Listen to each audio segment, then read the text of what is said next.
Good morning, student.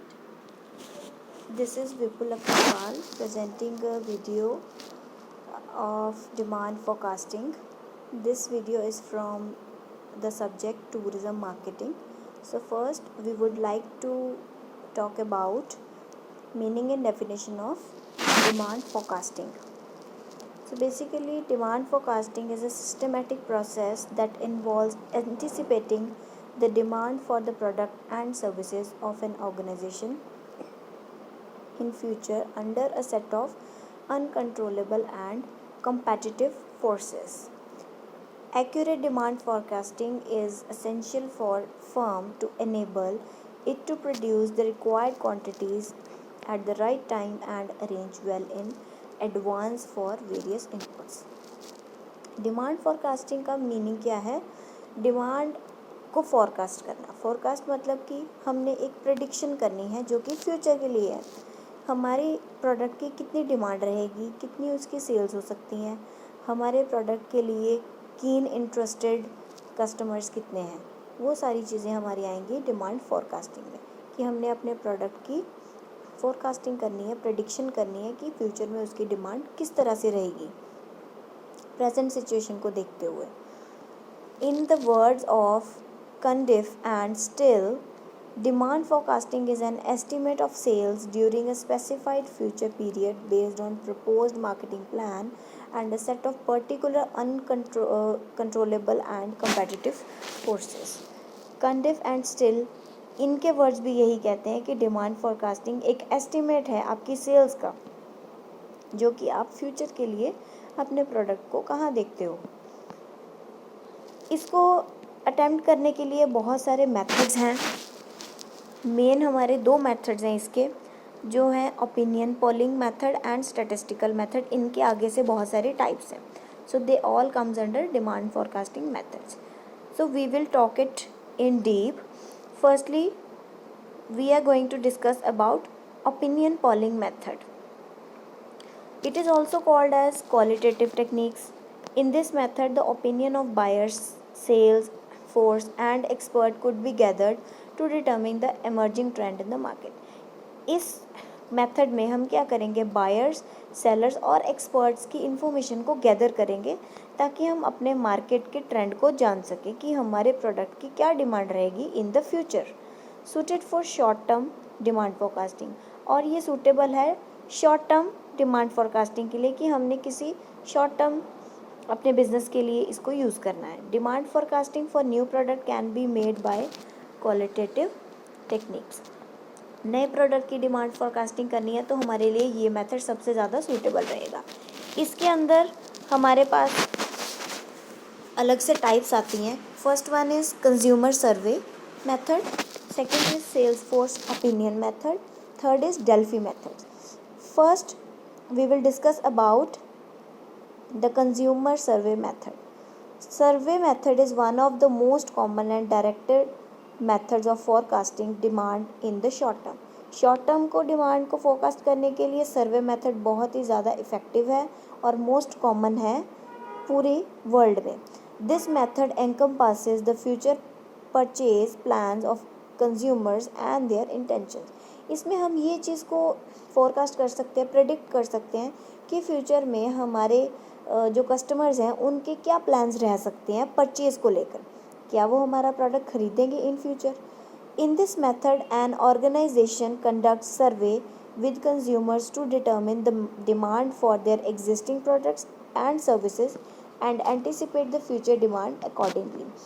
इस method में एक ऑर्गेनाइजेशन सर्वे कंडक्ट करती है अपने कंज्यूमर्स के साथ ताकि वो डिमांड को डिटर्मिन कर सके जितने भी उनके एग्जिस्टिंग प्रोडक्ट्स और सर्विसेज हैं. देन सर्वे मेथड में आगे तीन चीज़ें आती हैं: complete enumeration survey, sample survey and testing marketing and and use.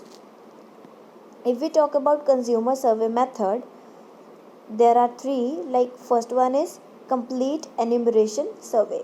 In this method records the data and aggregates of consumers. If the data is wrongly recorded, then demand forecasting going wrong, then this method will be totally useless. अगर हमारा data गलत हो गया इसमें और उसके accordingly हमारी demand forecasting भी बिल्कुल रॉन्ग हो जाएगी। सो ये मेथड तभी इफ़ेक्टिव रहेगा जब हमारे पास एक्यूरेट डेटा रहेगा, अदरवाइज ये मेथड टोटली यूजलेस होने वाला है। Second is sample survey and test method marketing. Only few customers selected and their views collected based on the assumption that the sample truly represent the population. This method is simple and does not cost much. एक तो ये method simple है और इसका कोई भी ज़्यादा cost नहीं है, बहुत ही ज़्यादा ये इफ़ेक्टिव है।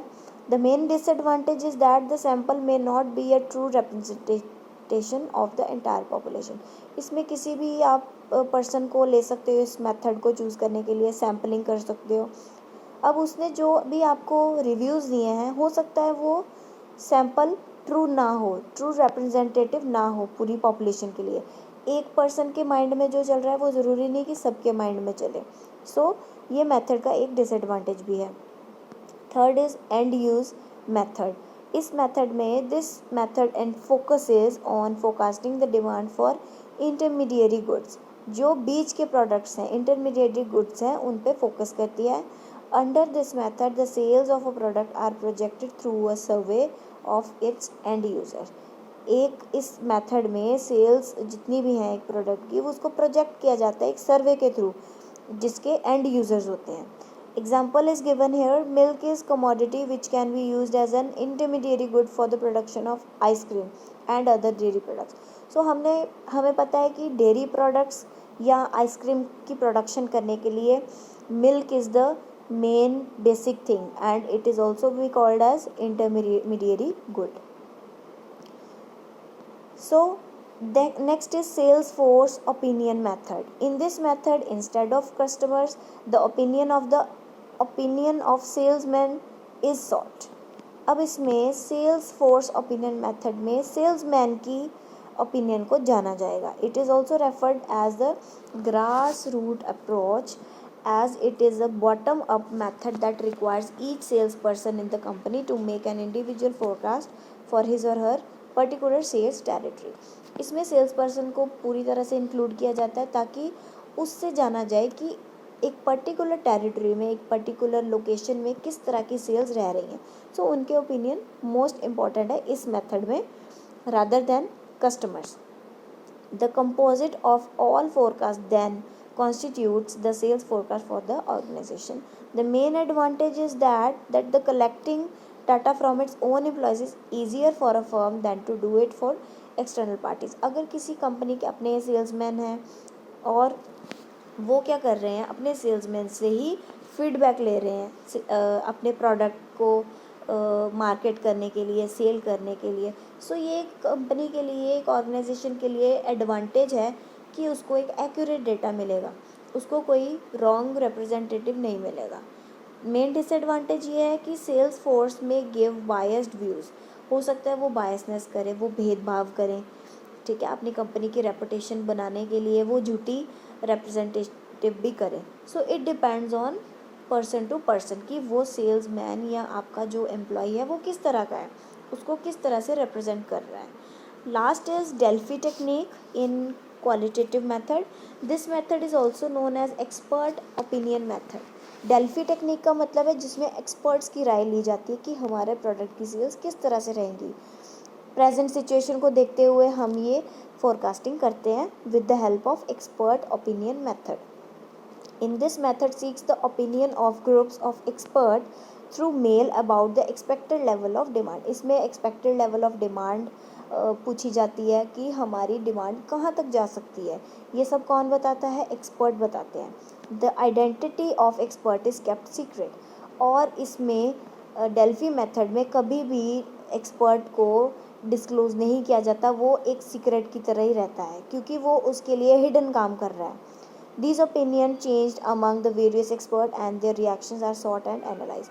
So बहुत सारे experts को ये सब चीज़ें पूछी जाती हैं, उनको उनका जो दिया हुआ डेटा है उसको एनालाइज किया जाता है ताकि अलग अलग एक्सपर्ट से हमें सजेशंस मिल सके अपने प्रोडक्ट की डिमांड के बारे में।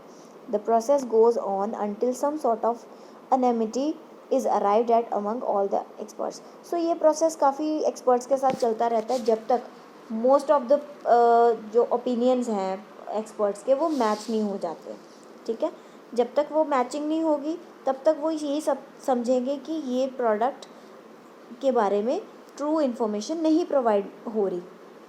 सो जहाँ पे एक पॉइंट ऐसा मिल गया जहाँ पे एक्सपर्ट्स की सजेशन सेम आ रही है, वहाँ पे हम उस चीज़ को अप्लाई करेंगे। The advantage is that the forecast is reliable as it is based on opinion of people who know the product very well.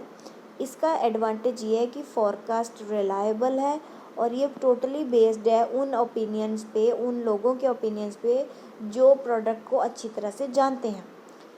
और लास्ट इसका डिसएडवांटेज ये है कि ये मेथड सब्जेक्टिव है और ये किसी भी साइंटिफिक एनालिसिस पे बेस्ड नहीं है, ठीक है। So this was our qualitative techniques. In the next episode we will do the quantitative techniques. I hope you all understood the topic from starting to Delphi technique. Thank you so much.